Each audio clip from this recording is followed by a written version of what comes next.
Hi Career Up Secondary College students, it's Mr. Olden here, and I'm here to tour you through some of the important information and how-tos on using Microsoft 365. Firstly, when you see Sign in with Microsoft as an option on a certain platform, you log in with your school credentials. This is great for platforms such as Flipgrid, Nearpod, and many more. Here at KWRSC, we're a Microsoft school, which means we use their cloud-based platform, Microsoft 365.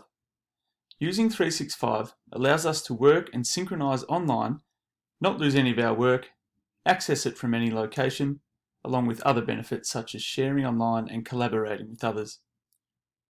This video will run through the key information and some of the basics needed for your learning.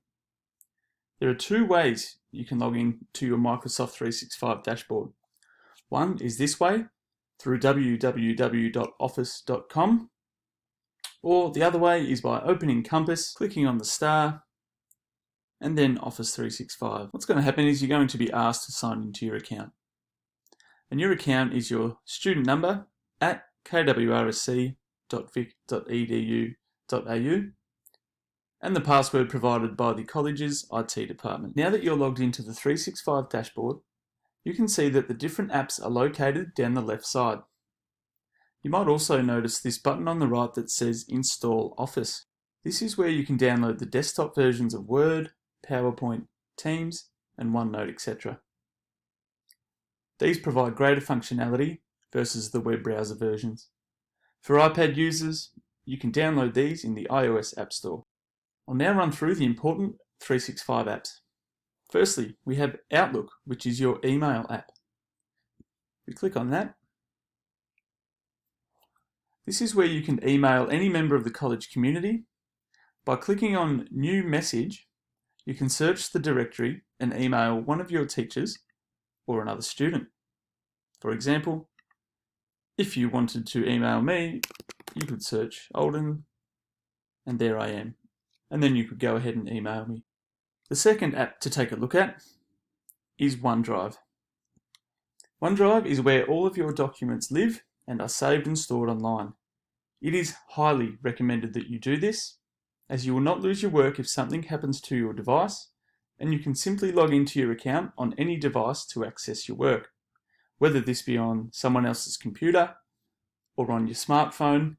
You can log in, access your work, and make progress where needed. Really handy for studying or reading through things on the school bus or things of those nature. What I'm going to show you now is how I start a new document.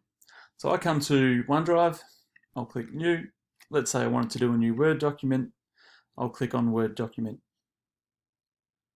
The first thing I'll do is I'll name my document when it loads. So what I'll do is I'll name it first. Might say Planner for Fitness Sessions. It's now got a name. And if I wanted to do things that were a bit more complex, I would open this in the Word desktop version. So if I click on Editing, open in Desktop App, open Microsoft Word, there it is now. Okay, so I'm now working in the full desktop version of Microsoft Word. So let's say I start making a change on my document. I type in Introduction. You'll see up the top here that it says Saving. What that means is that because this is stored online, anytime I make changes, they automatically save online, so you know that you're getting the most up-to-date version. Now, if you don't have internet access, you can still work on a document on your desktop. What will happen is the next time you connect to the internet, it will sync up and those changes will be saved on there. I'm now back on the web, and I quickly just want to show everyone how to share a document with one of your teachers or your fellow students. By clicking on Share, we can send a link to people. So normally we'd set it to people in Career Up Secondary College or anyone with the link if it's external. If you want them to be able to edit, we can have that ticked. If we just want people to read it but not make changes, we will untick that. And then just like in Outlook, we can search for people in the college. So if I wanted to share this document with Mr. Pulsar, who's working on it with me, I could just insert him there, hit send, and he will then get an invite to this document. The next important app is Microsoft Teams, which is located down the bottom here. Teams is an app that you'll use daily, and you can access it through the web version here or through the desktop once you've downloaded that version. The desktop version is always best as it provides all features. By clicking on the Teams tab on your left, you'll see all of your teams here, all the different classes that you're a part of.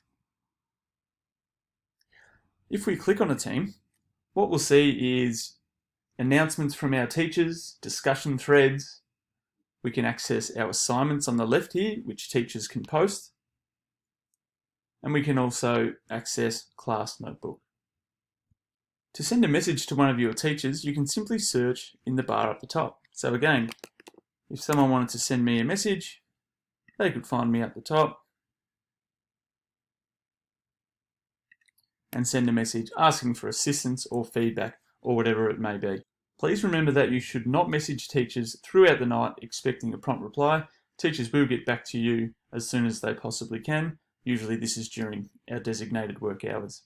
Lastly, OneNote Class Notebook is something that you will use in a number of subjects. It is a digital workbook where your teachers set work and can see you working in real time and provide feedback to you. You can access Class Notebook in the General channel of a team or through the Office 365 dash by selecting OneNote and then Shared with Me. So if I'm in my designated team, I could click on Class Notebook here. Or if I'm just accessing this through my Office 365 dash, I could select OneNote. All of my OneNotes that I'm a part of will make their way onto this dashboard here. What happens when you open your notebook within Teams is that you'll land on the landing page or the home page for one of your subjects. You'll then need to select whether you want to edit the notebook here in the browser or on the desktop app. Again, full functionality when we're using a desktop app versus in the browser where we can be a little bit limited. By clicking on the little bookshelf on the left, that shows you the tabs or pages within your notebook. So if you click on your name and then you select a section, it's going to show the different parts here. And what you might also notice is that when we open a book inside of Teams, it's quite small. So the best idea is to actually open it in our desktop app. And I'll show you what that looks like. So we can now see in the desktop app that it's much bigger. Okay, we can zoom in, we can zoom out, and we get greater functionality, things like highlighting and drawing, inserting audio, inserting video, things that make it a lot easier when we use the desktop app. Now just quickly, I'm in the teacher view here, so I can see all of my students' workbooks down the side here. Students can't see each other's, you'll only see your own. So there you have a basic rundown of the Microsoft 365 essentials that will propel your learning. We've got our word processing and presentations in Word, Excel and PowerPoint. We've got our emailing in Outlook. We've got our online storage, which we should always be using in case the worst thing happens. We've got our digital workbook for our classes in OneNote Class Notebook. And then we've got Teams, which is our central communication hub. Please stay tuned to the Student ICT Support SWAY webpage for more tutorials and help videos, or feel free to reach out to me via Teams or Outlook for any assistance throughout the year.